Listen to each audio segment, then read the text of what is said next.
পঞ্চম শ্রেণীর গণিত বইয়ের আজকের ভিডিওতে আলোচনা করব অধ্যায় 7 দশমিক ভগ্নাংশ এই চ্যাপ্টারের সংক্ষিপ্ত প্রশ্ন নিয়ে। তো এই চ্যাপ্টারের সবচাইতে যে গুরুত্বপূর্ণ সংক্ষিপ্ত প্রশ্ন বা যে প্রশ্নগুলো বারবার পরীক্ষায় আসে বা প্রত্যেক বছর পরীক্ষাগুলো আসে, তো সেই প্রশ্নগুলো নিয়েই আজকের এই ভিডিও। তো মূল ভিডিও শুরু করার আগে তোমাদের সবার প্রতি অনুরোধ রইল, যারা নতুন বা আমার চ্যানেলটা এখনও সাবস্ক্রাইব করো নাই, আমার চ্যানেলটা সাবস্ক্রাইব করে রাখতে পারো।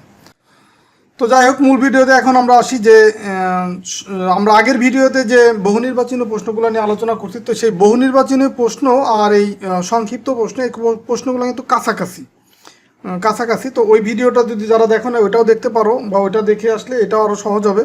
তো এখানে দেখো প্রথম যে ম্যাথটা আছে 1 নাম্বার, দেখো এখানে আছে কি 6.46 গুণ হচ্ছে 10। তো এখন এই গুণ করলে কি কোন মানটা আসবে? তো আমরা আসলে এখানে যে ম্যাথগুলো আছে সংক্ষিপ্ত, এগুলা কিন্তু তোমাদেরকে শর্টকাট করে আমি এখানে দেখাবো। আর আমার যে 7 অধ্যায়ের যে মূল যে ভিডিও, ওইখানে কিন্তু তোমার পৃষ্ঠা ওয়াইজ একদম অনুশীলনী বা উদাহরণ সবগুলো ম্যাথ করে দেওয়া আছে ডিটেলস ওইখানে। তো এখানে আমরা শর্টকাট করে দেখাবো। তো আমার ওই ডিটেলস ওই ভিডিওগুলো দেখে থাকো, তাহলে আসলে সহজে আরও বুঝবা। তো দেখো এখানে প্রথম আছে কি যে 6.43, এটাকে গুণ করতে হবে কত দিয়ে? 10 দিয়ে। তো এই টাইপের গুণ কিন্তু আমরা জানি, এই গুণগুলো কি যে একের পরে যে কয়টা শূন্য থাকবে দশমিক গুণ করলে ওই কয়টা অঙ্ক ডানে যাবে। দেখো এখানে দশমিক আছে কি, এখানে দশমিক আছে, দশমিকের পরে 2টা অঙ্ক আছে। তো এখানে যেহেতু 10 দিয়ে গুণ করবে, একের পরে একটা শূন্য আছে, দশমিক এখান থেকে এক অঙ্ক ডান দিকে সরে যাবে। তার মানে এখানে দেখো এই 4-এর আগে দশমিক আছে, 4-এর পরে দশমিকটা চলে যাবে। দেখো এটাই হচ্ছে উত্তর। তো এটা হচ্ছে শর্টকাট করে শিখলেই হবে। আর তুমি যদি এইভাবে লিখে গুণ করে দাও, পরীক্ষার খাতায় তোমরা এরকম গুণ করেই দিবা, গুণ করে এই রেজাল্টটা বসাবো। যেমন ধরো এখানে গুণ, আমি নিচে এখানে গুণ করলাম, দেন 0 দিয়ে গুণ করব, তারপরে 1 দিয়ে গুণ করে ফাইনালি আমি এই রেজাল্টটাই পাবো। তো আমি শর্টকাট নিয়মটা বললাম, কিন্তু তোমরা এখানে গুণ করে দেখাই দিবা এই ম্যাথটা। তো 2 নম্বরে দেখো, 2 নম্বর ম্যাথটা আছে 0.1 গুণ হচ্ছে 0.2 গুণ হচ্ছে 0.01। তো এখানে দেখো গুণ করার সময় কি করতে হয়, দশমিকটাকে বাদ দিয়ে গুণ করতে হয়। তো দশমিকটাকে যদি বাদ দিই, এখানে থাকবে 1, এখানে 2, এখানেও এই 0 1 থাকবে, তার মানে একই থাকবে, কারণ 1-এর আগে যদি 0, এগুলোর কোনো ভ্যালু নাই। তার মানে এই দশমিককে বাদ দিয়ে যদি গুণ করি, এখানে 2 আর 1 গুণ করলে পাবো 2, আবার এই 2 আর 1 গুণ করলে পাবো 2। তার মানে এখানে আমরা পাবো হচ্ছে 2 পাবো। এখন আরেকটা বিষয় খেয়াল করো, এখানে তো দশমিক ছিল, দশমিকটা বাদ দিয়ে আমরা গুণ করছি। তো এইখানে হচ্ছে 2 অঙ্কের আগে দশমিক, এইখানে 1 অঙ্কের আগে, এখানে 1 অঙ্ক, তার মানে টোটাল হচ্ছে 4 অঙ্কের আগে দশমিক আছে। তো এইখানে আমরা 2 মানে একটা অঙ্ক পেলাম, তার মানে আরও 3টা অঙ্ক বানাইতে হবে, সেই জন্য তার আগে 3টা এরকম শূন্য দিতে হবে, তার আগে দশমিক। তো এখানে দেখে অ্যান্সারটা তাই আছে, 3টা 0 2, এটা হচ্ছে অ্যান্সার।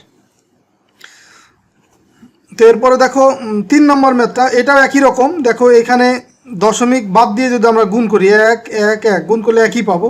আর এইখানে 1 অঙ্কর আগে দশমিক, এখানে 2 অঙ্কর আগে, এখানে 3 অঙ্কর আগে, তার মানে 3 আর 2 5, 5 আর 1 6, টোটাল 6 অঙ্কের আগে দশমিক হবে। দেখো এই 1 গুণ করার ফলে যেটা পাবো 1, সেটা তো লিখছি এখানে, তার আগে এই 1 2 3 4 5, 5টা শূন্য দিয়ে টোটাল 6 অঙ্ক বানাইলাম, তার আগে এই যে দশমিকটা দিলাম। তো এটা হচ্ছে উত্তর। তো তোমরা লিখে যদি গুণ করো এটাই পাবা। আমি শর্টকাট করে তোমাদেরকে দেখাচ্ছি যে কীভাবে মানগুলো আসলো। তো দেখো এখানে আছে কি 2.2 2.2 2.22। তো এখানে এই ভ্যালুগুলো একটু কিন্তু বড়, চাইলে কিন্তু আমরা শর্টকাট হইতে এইভাবে করতে পারতেছি না, এটা আমাকে গুণ করেই বের করতে হবে। তার মানে আমি এই গুণটা করি এখন। দেখো এই যে 2.22, এটাকে গুণ করব কত দিয়ে? 2.2 দিয়ে গুণ করব। তার মানে এখন এই 2 আর 2 গুণ করলে 4, এই 2 আর 2 গুণ করলে 4, তো দশমিকটা তো বাদ দিয়ে আমরা গুণ করব, তার মানে এই 2 2 গুণ করলে 4, একটা শূন্য দেব, তারপরে বাম পাশের অঙ্ক এইটা দিয়ে এগুলোকে গুণ করব। তো 2 2 গুণে 4, 2 2 গুণে 4, 2 2 গুণে 4, এখন যোগ করব। তাহলে দেখো এই 4 8 8 4, এটা পেলাম। এখন এই যে এইটা আর এইটা গুণ করার ফলে পেলাম এটা, এই মানটা। তো এইটাকে আবার গুণ করব 0.2 দিয়ে, তো 0.2 এটা দিয়ে গুণ করব। তো এটা দিয়ে যদি গুণ করি, দশমিকটা বাদ দিয়ে আগে গুণ করব, তার মানে 2 দিয়ে যদি গুণ করি, 4 2 8, 8কে গুণ করলে 2 দিয়ে, 8 2 কত পাবো? 16, 16 6, হাতে আমার 1, 8 2 16, 16 আর 1 17, 7, হাতে আমার 1, 4 2 8 আর 1 9।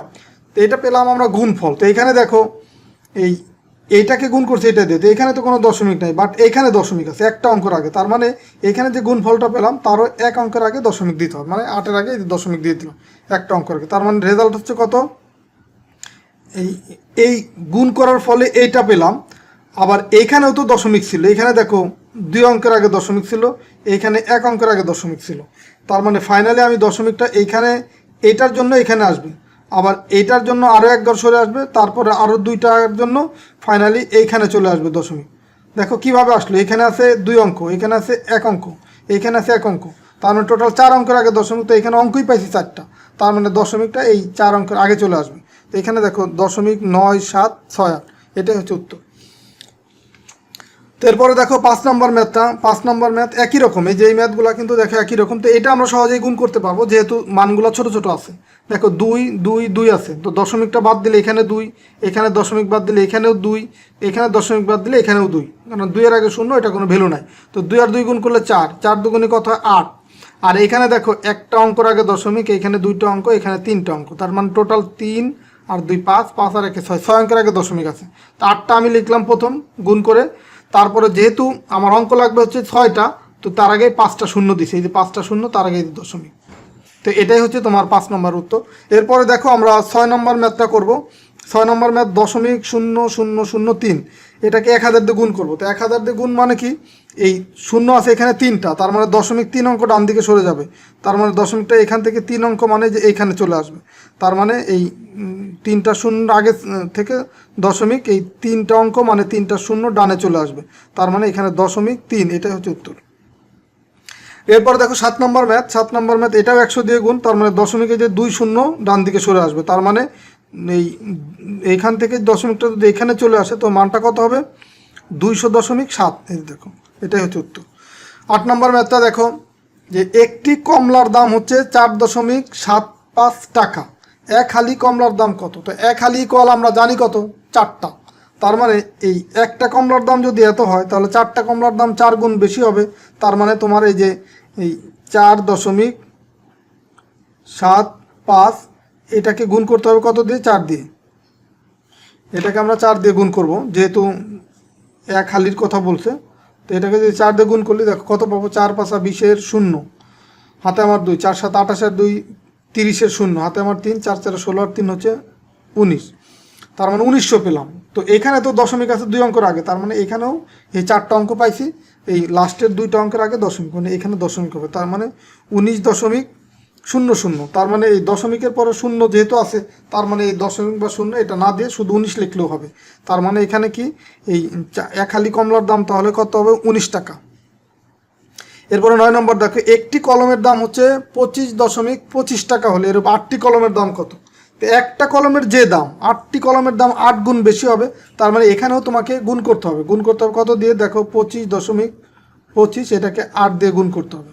তো এটা কিন্তু তোমাকে এই শুধু উত্তর লিখলে হবে না, কিন্তু এই ম্যাথগুলো তোমাকে লিখে করে দিতে হবে যে একটি কলমের দাম এত টাকা, সুতরাং 8টি কলমের দাম কত, দেন হচ্ছে 8 দিয়ে গুণ করবা। তো এটা আমি এখানে শর্টকাট করে করাচ্ছি, যেহেতু অনুশীলনীতে আমরা এগুলো নিয়ে বিস্তারিত আলোচনা করছি। তো 8 দিয়ে যদি গুণ করি, দেখো 5 × 40 0, হাতে আমার কত 4, 8 2 16 আর 4 20, 20 0, হাতে আমার 2, 5 × 40 আর 2 42 2, হাতে আমার 4, 8 2 16, 16 আর 4 20, তার মানে আমরা এটা পেলাম। দেখো এখানে দশমিক আছে 2 অঙ্কের আগে, এই যে দেখো 2 অঙ্কের আগে দশমিক, তার মানে এই যে এখানে 2 অঙ্কের আগে যে দশমিক এখানে দিলাম, তার মানে দশমিকের পরে যেহেতু শুধু শূন্য, কোনো সার্থক অঙ্ক নাই, তার মানে এটার মান হচ্ছে 202। দেখো এই যে 202 টাকা, এটাই হচ্ছে উত্তর। 10 নম্বর ম্যাথটা দেখো যে 1 কেজি চালের দাম হচ্ছে 48.75 টাকা হলে 5 কেজি চালের দাম কত। তো 1 কেজির যে দাম, 5 কেজির দাম 5 গুণ বেশি হবে। ধরো তুমি বাজার থেকে যদি কিছু কিনতে যাও, ধরো একটা কলমই কিনলা, তুমি একটা কলম যদি 10 টাকা দিয়ে কিনো, এখন তুমি যদি 5টা কলম কিনতে চাও, তাহলে তোমাকে অবশ্যই 10 টাকার 5 গুণ মানে 50 টাকা দিতে হবে। তো সেমভাবে এইখানে 1 কেজি চালের দাম হচ্ছে 48.75 টাকা, তাহলে 5 কেজি চালের দাম মানে 5 দিয়ে গুণ করতে হবে। তো এটা যদি আমরা গুণ করি, দেখো 5 5 25 5, হাতে আমার 2, 5 7 35 আর 2 37 7, হাতে আমার 3, 5 8 40 আর 3 43 3, হাতে আমার 4, 4 5 20 আর 4 হচ্ছে 24। তো এখানে দশমিক আছে 2 অঙ্কের আগে, তার মানে এখানে 2 অঙ্কের আগে এখানে দশমিক দেবো, তার মানে 5 কেজি চালের দাম হবে 243.75 টাকা। এই যে দেখো 243.75 টাকা। তো এটাকে তোমাকে গুণ করে বের করতে হবে। তো এরপরে দেখো 11 নম্বর ম্যাথ। তো এই ম্যাথগুলো আমরা অলরেডি করছি, দেখো এই দশমিক বাদ দিলে এখানে থাকবে 2, এখানে 2, এখানে 5, তার মানে 2 দুগুণে 4, 4 দুগুণে হয় কত, 4 5 হয় কত 20, তার মানে আমি লিখলাম হচ্ছে 20। তো 20 মানে কি এখানে 2টা অঙ্ক পেলাম, আর এখানে দেখো 3 অঙ্ক আর 2 অঙ্ক, 5 অঙ্ক আর 1, মানে 6 অঙ্কের আগে দশমিক হবে। তো দুইটা আমরা পাইছি অঙ্ক, তো আরও 4টা দিতে হবে, তার মানে 4টা শূন্য এখানে দিয়ে দিলেই হবে এর আগে দশমিক। তার মানে এইখানে দেখো দশমিকের পরে 4টা শূন্য, তারপর হচ্ছে 2, আর লাস্টে যেহেতু শূন্য আছে, এই দশমিকের পরে একেবারে লাস্টে যদি শূন্য থাকে, সেটা 1টা থাক 5টা থাক, সেই শূন্যগুলোকে বাদ দেওয়া যায়। তার মানে এটা বাদ দিয়েও যদি আমরা লিখি, তার মানে দশমিক 4টা শূন্য 2 একই কথা। তো এটাই হচ্ছে উত্তর 11 নম্বর। তো 12 নম্বর কি আছে, একটি কলার দাম হচ্ছে 4.50 টাকা হলে 1 ডজন কলার দাম কত। তো 1 ডজন মানে কত, 1 ডজন মানে হচ্ছে 12টি। তার মানে একটি কলার দাম যদি এত টাকা হয়, 12টি কলার দাম 12 গুণ বেশি হবে।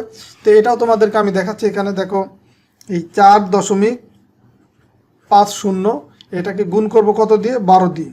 তো 12 দিয়ে যদি গুণ করি, দেখো 2 দিয়ে গুণ করলে হবে 2 0 0, 5 দুগুণে 10 0, হাতে আমার 1, 4 দুগুণে 8 রেখে 9। আবার 1 দিয়ে যদি গুণ করি, তো এটা যেহেতু এক অঙ্ক বাম দিকে সরে আসছে, ডান পাশে একটা শূন্য দিব, দেন হচ্ছে 1 আর 0 গুণ করলে 0, 5 অক্ষে 5, 4 অক্ষে 4। এটাকে যদি আমরা যোগ করি 0 0, 5 আর 9 কত হয়, 5 আর 9 হয় 14, 14 4, হাতে আমার 1, 1 আর 4 5। তো দেখো এখানে যেহেতু 2 অঙ্কের আগে দশমিক ছিল, এখানেও 4টা অঙ্ক পাইছি, ডান দিক থেকে 2 অঙ্কের আগে এখানে দশমিক দিয়ে দিলাম। তো দশমিকের পরে যেহেতু শুধু শূন্য আছে, সো আমরা এখানে 54 লিখতে পারি। দেখো এই যে 1 ডজন কলার দাম 54 টাকা। তো এরপরে 13 নম্বর দেখো, 1 ইঞ্চি যদি 2.5 সেন্টিমিটারের সমান হয়, তাহলে 8 ইঞ্চি ইকুয়াল কত হবে, মানে 8 ইঞ্চি কত সেন্টিমিটার হবে, মানে 8 ইঞ্চিতে কত সেন্টিমিটার। তার মানে 1 ইঞ্চিতে যদি 2.5 সেন্টিমিটার, 8 ইঞ্চিতে 8 গুণ বেশি হবে। তার মানে এটাকে 8 দিয়ে গুণ করতে হবে। দেখো এই 2.54, এটাকে গুণ করবো কত দিয়ে, 8 দিয়ে। তো গুণ করলে 5 8 40 0, হাতে আমার 4, সরি 4 8 32, 32 হবে কত 2, 4 8 32 2, হাতে আমার 3, 5 8 40 আর 3 43, 3 হাতে 4, 8 দুগুণি 16, 16 আর 4 হচ্ছে 20। এখানে 2 অঙ্কের আগে দশমিক, তার মানে এখানে 4টা অঙ্ক পাইছি, ডান দিক থেকে 2 অঙ্কের আগে এখানে দশমিক দেবো। তার মানে অ্যান্সার হচ্ছে 20.32। দেখো এখানে যে 20.32 সেন্টিমিটার, এটা হচ্ছে উত্তর। 14 নম্বর ম্যাথটা দেখো, এখানে কি আছে, রবি এই 45.50, মানে 45.50 টাকা দরে 2 লিটার দুধ কিনে। তার মানে এটা হচ্ছে এই দরে কথাটা বলা মানে হচ্ছে এই 1 লিটার দুধের দাম হচ্ছে 45.50 টাকা। তাহলে 2 লিটার দুধের দাম কত হবে, এটাকে 2 দিয়ে গুণ করতে হবে। তো কেনার পরে এই 45.50 টাকাকে যদি আমরা 2 দিয়ে গুণ করি, তার মানে 2 লিটারের দুধের দাম পাবো। এখন দোকানদারকে সে 100 টাকা দিল, তাহলে 100 টাকা দিলে দোকানদার তাকে কত টাকা ফেরত দেবে। কত টাকা বলতে এই যে দুধের দাম হবে, 2 লিটার দুধের দাম যা হবে, সেই টাকা দোকানদার রাখবে, বাকি টাকা তাকে ফেরত দেবে। তার মানে আমাকে আগে গুণ করে দেখতে হবে, এই যে 45.50, এটাকে আমরা 2 দিয়ে যদি গুণ করি তাহলে কত আসে সেটা আগে দেখি। দেখো 2 0 0, 5 দুগুণি 10 0, হাতে আমার 1, এই 5 দুগুণি 10 আর হাতের 1, 11 1, হাতে আমার 1, এই 4 দুগুণি 8, 8 আর 1 হচ্ছে 9। 2 অঙ্ক আগে দশমিক আছে, তার মানে এখানেও 2 অঙ্কের আগে দশমিক দিলাম। তার মানে দেখো এখানে 2 লিটার দুধের দাম এই 45.50 টাকা দরে 2 লিটার দুধের দাম হচ্ছে 91 টাকা। এখন দোকানদারকে সে দিতে হচ্ছে 100 টাকা, 100 টাকা এই 2 লিটার দুধ কেনার পরে। তো এখন 2 লিটার দুধ কিনে দিয়ে 100 টাকা দেয়, আর দুধের দাম যদি 91 টাকা হয়, তাহলে বাকি টাকা তাকে ফেরত দিবে। তার মানে যদি আমরা 100 থেকে 91 বিয়োগ করি, তার মানে পাবো হচ্ছে 9। এই 9 টাকা হবে উত্তর। দেখো এই যে 9 টাকা হচ্ছে উত্তর। তো তোমরাও যদি ছোটোখাটো জিনিস এভাবে দোকান থেকে কিনো, তো এভাবে কিন্তু হিসাব করে কিনবা, বা এইভাবে তুমি হিসাব করে ক্যালকুলেশন করে বের করতে পারবা যে তুমি কত টাকা দোকানদারকে ফেরত দিলা, বা তুমি কত টাকার সদাই করলা, বা কত টাকার জিনিস কিনলা। এভাবে কিন্তু ক্যালকুলেশন করতে পারো। তো এরপরে দেখো 15 নম্বর ম্যাথ, যে একটি ডিমের দাম হচ্ছে 7.50 টাকা, 1 কুড়ি ডিমের দাম কত। তো খুবই সহজ, যে একটি ডিমের দাম 7.50, আর 1 কুড়ি মানে হচ্ছে কত 20। তার মানে একটি ডিমের দাম হচ্ছে কত 7.50। এখন 20টি ডিমের দাম কত, তার মানে 20 দিয়ে গুণ করবো। তো শূন্য দিয়ে গুণ করলে দেখো 0 আর 0 গুণ করলে 0, 0 আর 5 গুণ করলে 0, 0 আর 7 গুণ করলে 0, মানে 0 দিয়ে আমরা যে কোনো সংখ্যা বা যে কোনো অঙ্ককে গুণ করলে 0ই আসে। তো এখন 2 দিয়ে গুণ করবে, এক অঙ্ক বাম দিকে সরে আসছে, তো একটা 0 এখানে দিব, দেন হচ্ছে 2 আর 0 গুণ করলে 0, 5 দুগুণে 10 0, হাতে আমার 1, 7 দুগুণে 14 আর 1 15। এখন আমরা যোগ করব, যোগ করলে দেখো এই 0 0, এই 0 0, 0 0 0, দেন হচ্ছে 5 1, তো এটা পেলাম। তো এখানে দেখো 2 অঙ্কের আগে দশমিক আছে, তার মানে এখানে আমরা যতগুলো অঙ্ক পাবো ডান দিক থেকে 2 অঙ্কের আগে দশমিক দেবো। তার মানে এখানে কি দাঁড়ালো যে 1 কুড়ি ডিমের দাম হচ্ছে কত, 150 টাকা। এই যে দেখো এখানে 150 টাকায় আছে, তো এটাই হচ্ছে উত্তর। এরপরে 16 নম্বর ম্যাথটা দেখো যে দশমিক সংখ্যাকে ভাগের সময় ভাগ চালিয়ে যাওয়ার জন্য কোন অঙ্ক বারবার নেওয়া যায়। তো দশমিকের ভাগগুলা যখন আমরা করছি, তো দশমিকের ভাগ করার পর যখন আমরা দশমিকটা তুলে দিছি, তুলে দেওয়ার পর কিন্তু অঙ্ক এই ভাগশেষ শূন্য না পাওয়া পর্যন্ত আমি বারবার কিন্তু সেটাকে ভাগ করছি, এবং কি দিয়ে, বারবার একটা করে শূন্য অ্যাড করে বা শূন্য যোগ করে, মানে ডান পাশে একটা শূন্য নিয়ে সেই ভাগটা করছি। তাই এই প্রশ্নটা দেখো বুঝো যে দশমিক সংখ্যাকে ভাগের সময় ভাগ চালিয়ে যাওয়ার জন্য কোন অঙ্ক বারবার নেওয়া হয়, কোন অঙ্ক নেওয়া হয়, শূন্য বারবার নেওয়া হয়, এটাই হচ্ছে উত্তর। তো এটা যখন আমরা দশমিকের ভাগগুলা করছি তখন এই বিষয়গুলো কিন্তু তোমাদেরকে দেখানো হয়েছে। কোন কোন প্রক্রিয়ায় দশমিক বিন্দুর অবস্থান পরিবর্তিত হয়। দশমিক অবস্থান পরিবর্তন হয় গুণ এবং ভাগের সময়। দেখো আমরা এই যে যখন এই যে 4.5 এটাকে যদি আমরা ধরো যদি গুণ করি, এই 10 দিয়ে গুণ করি, তখন গুণের সময় দশমিক কি অবস্থান পরিবর্তন হবে, এক অঙ্ক ডান দিকে যাবে। আবার যদি আমরা 10 দিয়ে ভাগ করি তখন কিন্তু এই দশমিক এক অঙ্ক আগে চলে আসবে, মানে এখানে আসবে, এখান থেকে এখানে আসবে একবার, আবার এখান থেকে এইখানে যাবে একবার। গুণ করলে হচ্ছে ডান দিকে যাবে, ভাগ করলে হচ্ছে বাম দিকে যাবে। তার মানে কোন কোন প্রক্রিয়ায় দশমিক বিন্দুর অবস্থান পরিবর্তিত হয়, গুণ এবং ভাগের সময় দশমিক বিন্দুর অবস্থান পরিবর্তিত হয়। 18 নম্বর প্রশ্ন দেখো, গুণফল কখন শূন্য অপেক্ষা ছোট হয়। গুণফল কখন শূন্য অপেক্ষা ছোট হয়। তো আমরা দেখো যখন গুণ করি, একটা থাকে গুণ্য আর একটা থাকে গুণক। ধরো এখানে আমরা পেলাম হচ্ছে 200 লিখলাম। তো এখন এটাকে যদি আমরা, এটা হচ্ছে ধরো গুণ্য, এটা হচ্ছে কি গুণ্য। তো এখন আমরা এটাকে যদি গুণ করি ধরো 0.8 দিয়ে, 4 দিয়ে 0.4 দিয়ে গুণ করি, তো সেই ক্ষেত্রে আমরা যে মানটা পাবো সেই মানটা কিন্তু 200 চেয়ে ছোটো হবে। তো সেটা তোমাদেরকে একটু প্র্যাকটিক্যালি দেখায়, এখানে গুণটা করে দেখো। এই 4 আর 0 গুণ করলে 0, তারপরে হচ্ছে তোমার 4 আর 0 গুণ করলে 0, 4 দুগুণে কত হয় 8। তো এখন দেখো দশমিক আছে এক অঙ্কর আগে, তার মানে দশমিক এই তিনটা গুণফল যেটা পেলাম, তো ডান দিক থেকে এক অঙ্ককে দশমিক দিতে হবে। তার মানে এইখানে আমরা গুণ করছি 200কে, কিন্তু আমরা গুণফল পেলাম কত, 80। তো এখন প্রশ্নটা কি ছিল, গুণফল কখন গুণ্য অপেক্ষা ছোট হয়। গুণফল কখন গুণ্য অপেক্ষা ছোট হয়, এই যখন আমরা এক অপেক্ষা গুণক এক অপেক্ষা ছোট হলে। দেখো এখানে গুণকটা কি এক অপেক্ষা ছোট না, একের চেয়ে ছোট, কিন্তু এই মানটা 0.4 একের চেয়ে ছোট। তো তার মানে কি, যখন হচ্ছে গুণক, এই যে গুণক, এই গুণকটা যখন একের চেয়ে ছোট হবে তখনই গুণফল এই গুণ্যর চেয়ে ছোট হবে।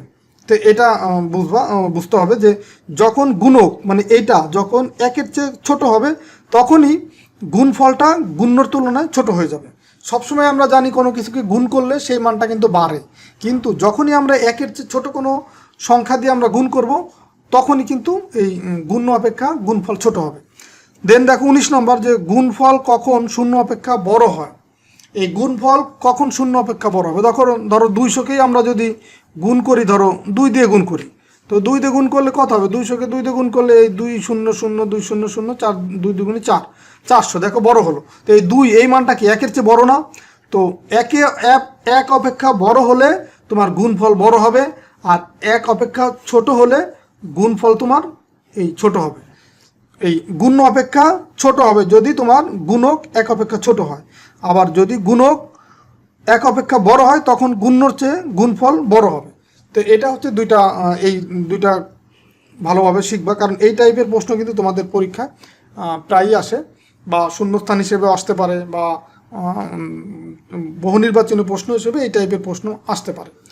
তো ঠিক আছে, সবাই ভালো থাকো, সুস্থ থাকো। আর ভিডিওটা যদি ভালো লাগে ভিডিওতে লাইক দেবা বা কমেন্টস করে তোমাদের মতামত জানাবা, তোমাদের সহপাঠীদের সাথে এই ভিডিওটা শেয়ার করতে পারো। আর তোমরা যদি এই টাইপের ভিডিওগুলো পেতে চাও, আরও যে অধ্যায়গুলো আছে সেইগুলো আমি তোমাদেরকে দিব। তো তোমার মতামত জানাতে পারো যে এই ভিডিওগুলো দেখার মাধ্যমে তোমাদের উপকার হচ্ছে কিনা বা তোমরা এই ম্যাথগুলো শিখতে পারতেছো কিনা। তো ঠিক আছে, সবাই ভালো থাকো, সুস্থ থাকো, আল্লাহ হাফেজ।